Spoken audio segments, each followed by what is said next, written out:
What's up, ladies and gents? This is Idahodub with another BioShock Infinite walkthrough. This is my third video, and the first two videos are basically, I'm getting acclimated to the game, and we're just kind of, learning how to actually play the game. This is actually a new feature in the game, the skyhook, and you kind of hop around like a Prince of Persia type game, or any of those games where you swing around. I just think of Prince of Persia when anytime I'm swinging around. So this video, we're trying to get to Monument Island, but I kind of want to give a review. I've been playing the game quite a bit. I'm further than the video show, obviously, and I'm not gonna. There's no spoilers here. I'm not gonna ruin any of the story because really I haven't got too far into the story. I'm not too immersed, but I kind of just wanted to give my thoughts and my opinions on the game, and I thought this would be a good time to do it before we really dive into the story. So I'm gonna talk about the gameplay that's going on the screen, but I just kind of want to give my opinions on the game and let you know my thoughts right now. So I was a big fan of BioShock 1 and 2, and I went through both of those. I actually played through the second one a couple times because I used to be a bit of an achievement whore, so I would go through and try to collect everything, and I liked it a lot. One of the things I liked about it was, well, first of all, it was super creepy, and I do like being scared, and that's one of the things I really enjoyed about the game. It was creepy, but sometimes I felt like I was so alone in the game, and I make that sound weird, like I'm so alone, but I really did. I was like, man, I felt like I didn't have that much help in the game. Now the little sisters would come around and help you sometimes if you were good to them, but it was just such a creepy game. And the thing about BioShock Infinite is that it has its creepy moments so far, but it's not as scary, and I feel like it's a lot more helpful. It's a lot easier to find ammo, to find health, and I'm not saying that that's a good thing. I don't necessarily want games to be so easy that it's not too much of a challenge. I don't have to worry about dying, but it's nice not to constantly be scrounging for ammo and health. The problem with having to scrounge for everything is the game can take you a lot longer to get through.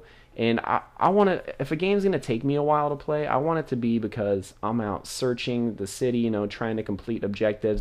I don't want it to be because I'm in some low-level battle forever because I can't get any more ammo. That's the most frustrating part, and that happened to me a lot in BioShock, the first two BioShocks. So ammo, cash, everything seems to be pretty abundant in this game. It's pretty easy to come by stuff. And especially further on into the game, it seems like the game really assists you. You get a partner later on in the game. It's not really a spoiler, but if you've read any reviews, you probably would know. But you get a partner in the game. She helps you a lot, and there's a lot of stuff that the game provides you with that helps you out a lot. Oh, what do we got going on in here? Tim, the one they're after. Yeah, it's me, man. I'm the bad guy. I'm the bad guy. Okay, we'll be quiet. We'll be quiet while the police come by. Shh. Keep your voice down. Everybody quiet. I'm not gonna be quiet.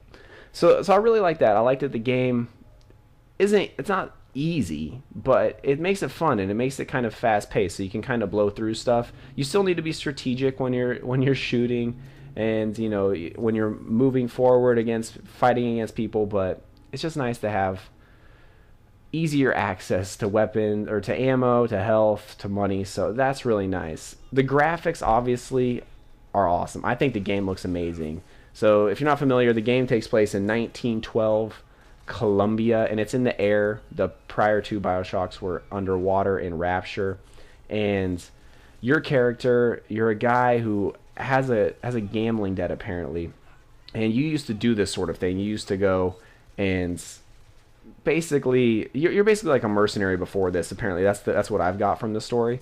So you have to go to this city, Colombia, and if you saw the first video, you get beamed up. So you go to Colombia because you're trying to locate a girl and take her back to somebody to pay a debt. So you go up to this 1912 Colombia, and it's just like everything in the world's just like the first two BioShocks. It's that retro science fiction technology. You have the vigors, they take over your body, and then you can throw stuff. Like I've been throwing this possession towards machines to take them over. You have the vigors.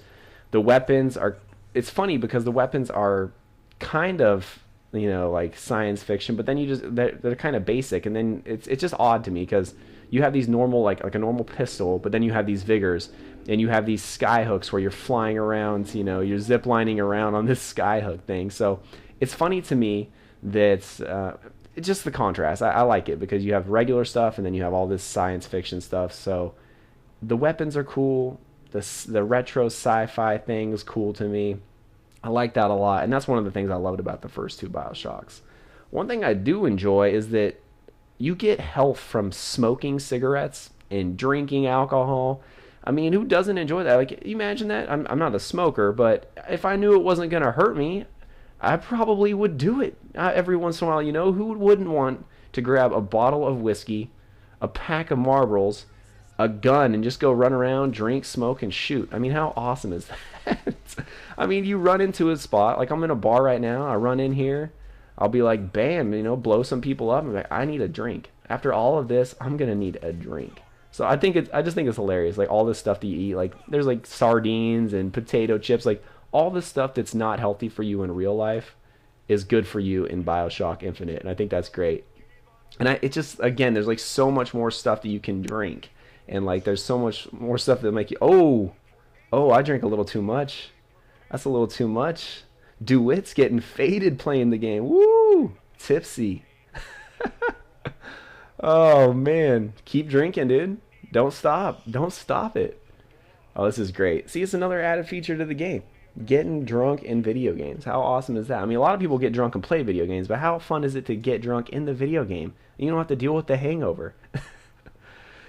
So that's pretty much all the stuff that I like. The combat in the game is pretty fluid. It's kind of nimble. Like I just feel like everything is so fluid, and it's not clanky, you know? Nothing's like real tough. It's not like, oh, this is such a pain. Like in the first two BioShocks, it was a little clanky. Like, I like the word clanky. But it was still somewhat fluid, but in this game it's so easy. Like you can maneuver through weapons, through vigors. Like I can shoot my weapon, run out of ammo, hit somebody with the vigor, and also hit the Y button on the Xbox controller and uppercut you with the skyhook. Like everything's real fluid, it's real nimble. I just like it a lot.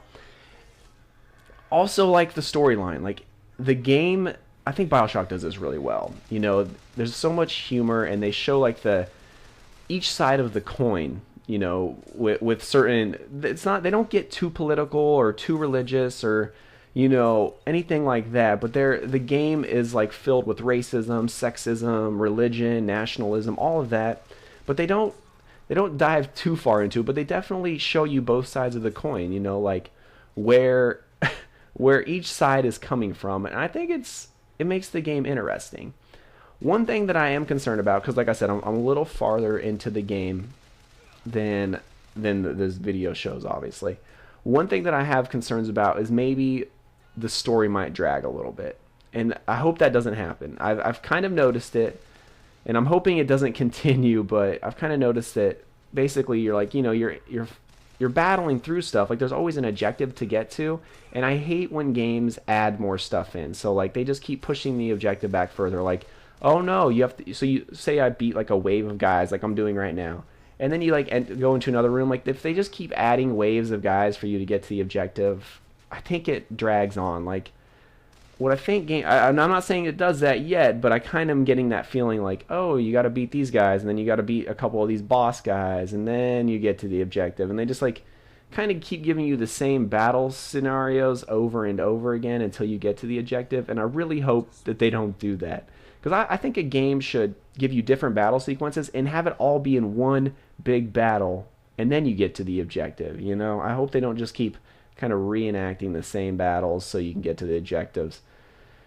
And that's it, man. That's how I feel. I really love the game. I mean, it's a really, really fun game. I mean, right now in Portland, it's like 70 degrees outside. It's super nice today, and I think I might just stay in and play it. But I've had a blast playing it.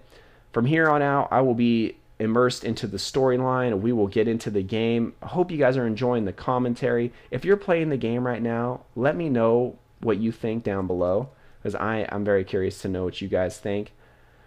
Oh, man. But I think that is about to do it. Let's get through this door. That's going to do it. What do we got going on in here?